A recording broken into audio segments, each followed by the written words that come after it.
Hello folks, and today I'm changing a spring on the 2016 suspension spring on the 2016 Touareg. It's a 3-liter TDI, and I just want to show you what I've done it, how I've done it, and maybe it will help you how you can do it easier instead of taking the vehicle into the garage. Well, they can charge you quite a lot for it. So it's not a difficult process. Literally, the spring over here, it's broken, fortunately, so I have to change that for a friend of mine. So the process is you need to take a few parts out. One of the first ones will be literally a bolt that is located down up here. I actually took it apart so you can see how it's already done.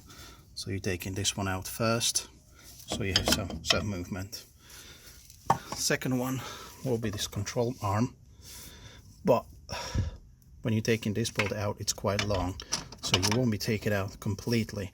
What you have to do is remove some nuts from the drive shaft. You have to take the drive shaft out anyway, either on this side or in the front. I actually decided to take it on that side because I feel it's easier for myself to do it that way, and also creates more space when you want to take the whole part away. So what you have to do, you have to unscrew. There's a 6 bolts. They look like this. Alright, but you have to take them away. Now they are quite tight, so when you want to take them away, when you're unscrewing them in this position, you will be creating lots of pressure on the drive shaft and actually on the wheels inside the transmission. You don't want to do that. So the best way is just to take a flat screwdriver, put it in this location, and actually when you're making that pressure to unscrew it, the pressure will transfer just over here. It will not go into the transmission at all, so you don't create any damage.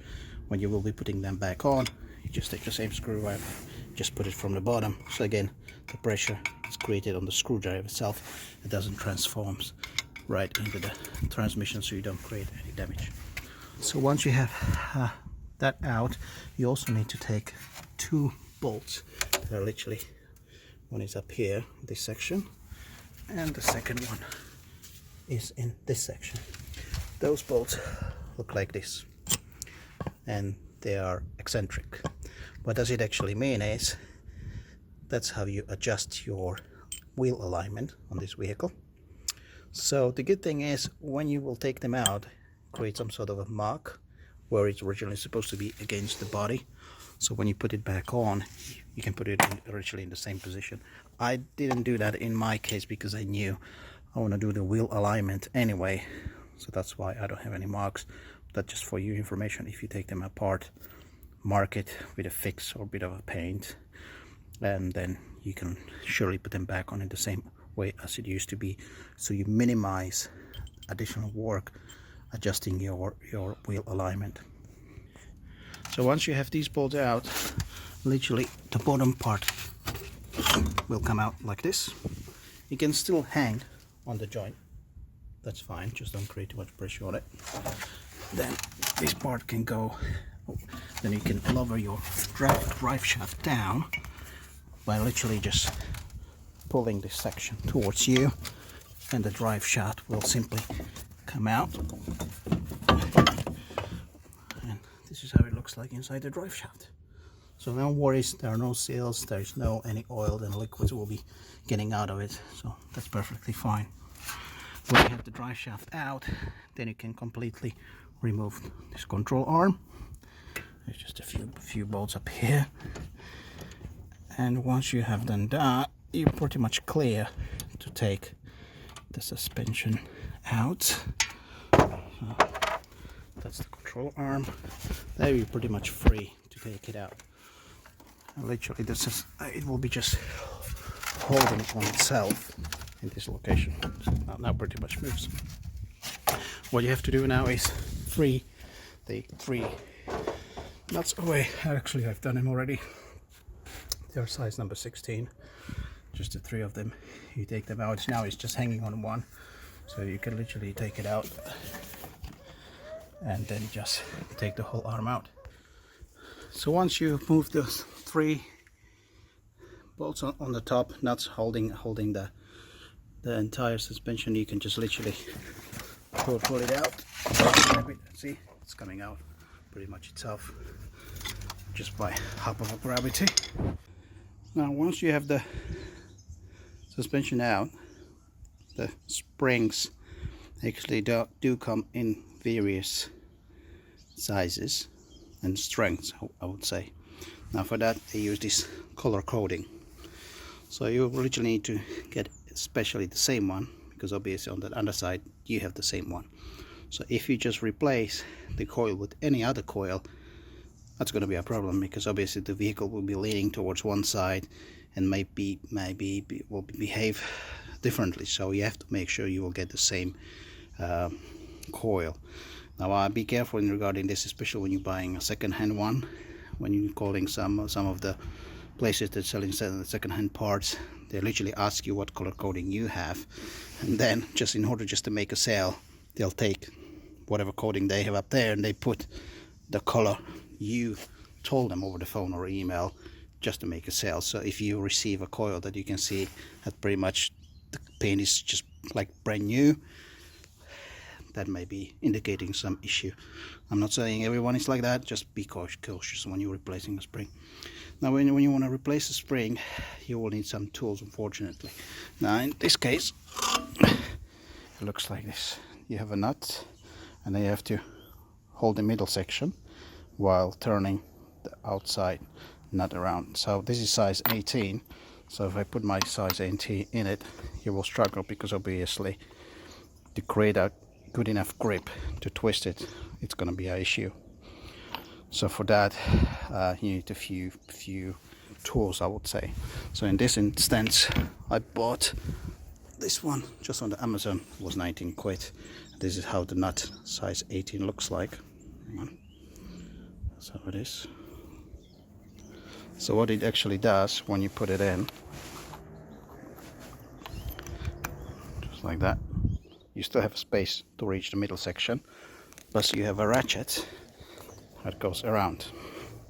So you plug it in, and then with another hand you stick your another tool in that you hold, and literally you create pressure against how to release that nut away.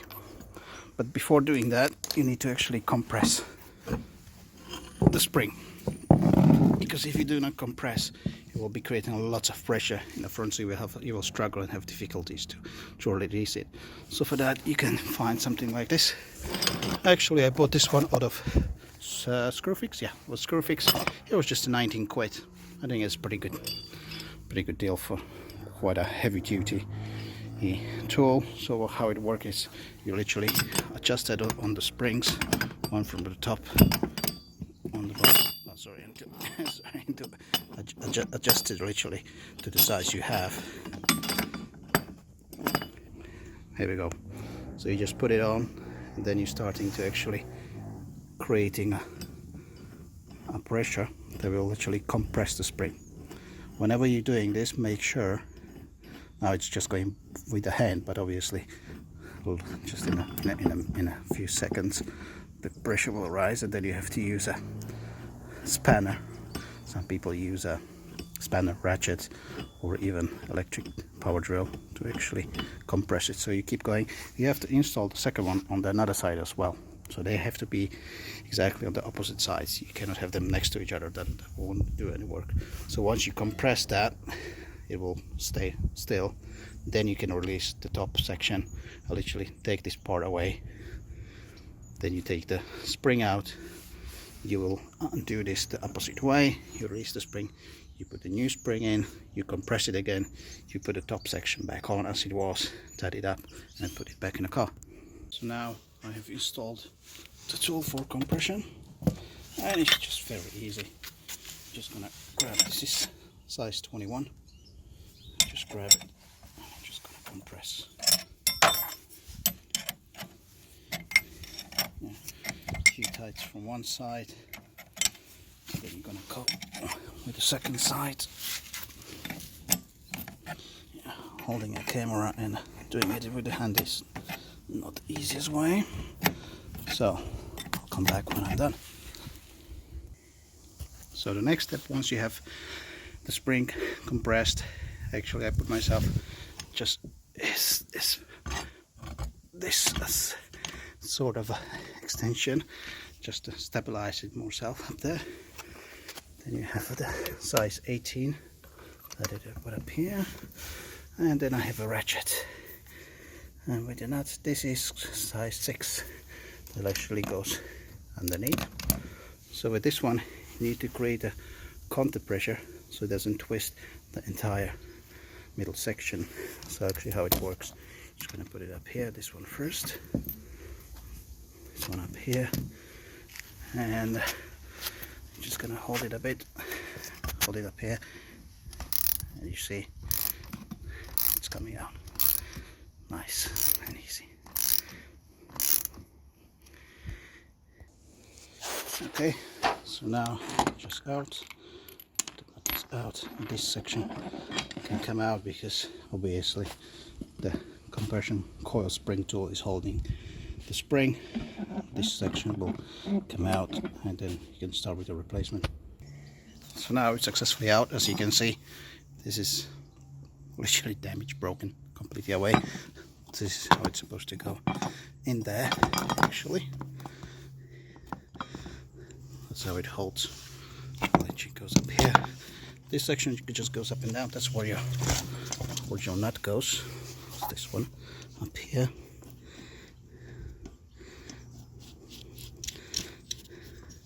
I always try to put sections that I can hold together, so when I'm doing things I don't lose them, so I know it's up there, I don't have to look for it, I don't kick it out or anything like that. So try to keep organized so when you're putting things back together you have them all in the same place. And now just the question of replacing the spring. You just take it out. There you go, that's your spring right up here. Then you're just gonna decompress it on both sides, put a new spring in, which I don't have yet today. It's already ordered, so I have to, it's supposed to arrive tomorrow. So when I have it, I'll show the video how to put it back on. This section literally remains, you don't have to touch it. Just put a new spring in. The top section, put a nut on the top just to secure it. Of course with compressed spring, make it very tight. Start uncompressing. Then you have the whole part ready to put it back in a car. Now the new spring arrived. Same color coding. That's the new one.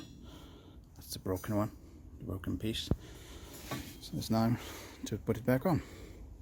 And this is showing you how much basically you need to compress the spring down. So that portion needs to go about over here so you can tighten up the nut. So yeah, about that much. You need to compress the spring down and able to secure the top. So now I basically decompress the spring, put it up back there. You're just gonna use the original stuff that you have up there, just put it back on. Tight it, make it quite tight, and just put back everything as it was. The drive shaft back, the underarm, and the arm, and that's pretty much it. That you're gonna put it back on.